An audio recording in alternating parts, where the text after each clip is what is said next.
بسم اللہ الرحمن الرحیم۔ حضور اقدس صلی اللہ علیہ وسلم کا ارشاد ہے کہ روزانہ صبح کے وقت دو فرشتے آسمان سے اترتے ہیں، ایک دعا کرتے ہیں اے اللہ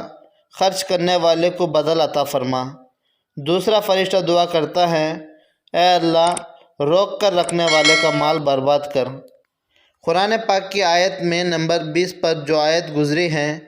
اس سے اس کی تائید ہوتی ہے، جس کا مضمون یہ ہے کہ جو کچھ تم خرچ کرو گے اللہ تعالیٰ اس کا بدل عطا کرے گا، اور اس جگہ اور بھی متعدد روایت اس کی تائید میں گزر چکی ہیں۔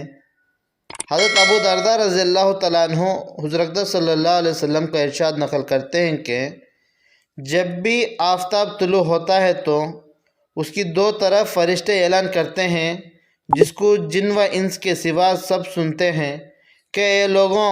اپنے رب کی طرف چلو، تھوڑی چیز جو کفایت کا درجہ رکھتی ہو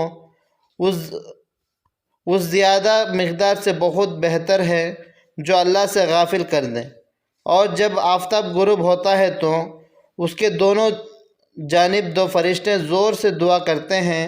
اے اللہ خرچ کرنے والے کو بدل عطا فرما اور روک کر رکھنے والے کے مال کو برباد کر۔ ایک حدیث میں ہے کہ جب آفتاب طلوع ہوتا ہے تو اس کے دونوں جانب دو فرشتے آواز دیتے ہیں کہ یا اللہ خرچ کرنے والے کا بدل جلدی عطا فرما، اور یا اللہ روک کر رکھنے والے کے مال کو جلدی ہلاک فرما۔ ایک اور حدیث میں ہے کہ آسمان میں دو فرشتے ہیں جن کے متعلق صرف یہی کام ہے، کوئی دوسرا کام نہیں۔ ایک کہتا ہے یا اللہ خرچ کرنے والے کو بدل عطا کر،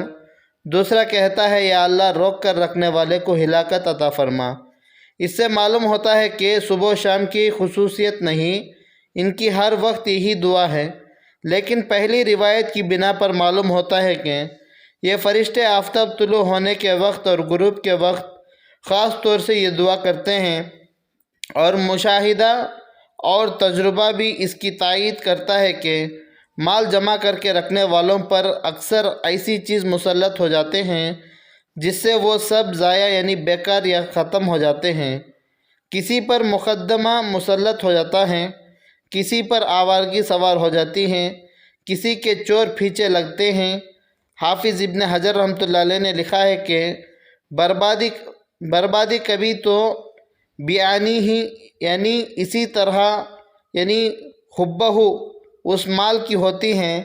کبھی صاحب مال کی یعنی وہ خود ہی چل دیتا ہے،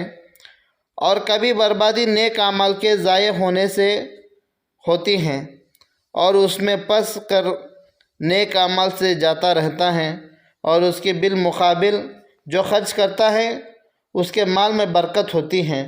بلکہ ایک حدیث میں آیا ہے کہ جو شخص صدقہ اچھی طرح کرتا ہے حق تعالیٰ شانہ اس کے ترک میں اچھی طرح نیابت کرتے ہیں، یعنی اس کے مرنے کے بعد بھی اس کا مال وارث برباد نہیں کرتے، لغو بیکار چیزوں میں ضائع نہیں کرتے، ورنہ اکثر رؤساء یعنی سرداروں زمینداروں کے لڑکے باپ کے مال کا جو حشر کرتے ہیں وہ معلوم ہی ہے۔ امام نووی رحمۃ اللہ علیہ لکھا ہے کہ جو خرچ پسندیدہ ہے وہ وہی خرچ ہے جو نیک کاموں میں ہو، اہل و عیال کے نفقے میں یعنی بیوی بچوں کے خرچ میں ہوں، یا مہمانوں پر خرچ ہوں، یا دوسری عبادتوں میں ہوں۔ خرطبی رحمۃ اللہ علیہ کہتے ہیں کہ یہ فرض عبادت اور نفل عبادت دونوں کو شامل ہے، لیکن نوافل سے رکنے والا بد دعا کا مستحق نہیں ہوتا، مگر یہ کہ اس کی طبیعت پر ایسا بخل یعنی کنجوسی مسلط یعنی مقرر ہو جائے جو واجبات میں بھی خوشی سے خرچ نہ کریں۔ لیکن آئندہ حدیث تمیم یعنی ہر ایک کو شامل کرنے کی طرف اشارہ کرتی ہے۔ اللہ تعالیٰ کی ہوئی باتوں پر عمل کرنے کی توفیق عطا فرمائے۔ سبحان اللہ و بحمدہ، سبحانک اللہم و بحمدک،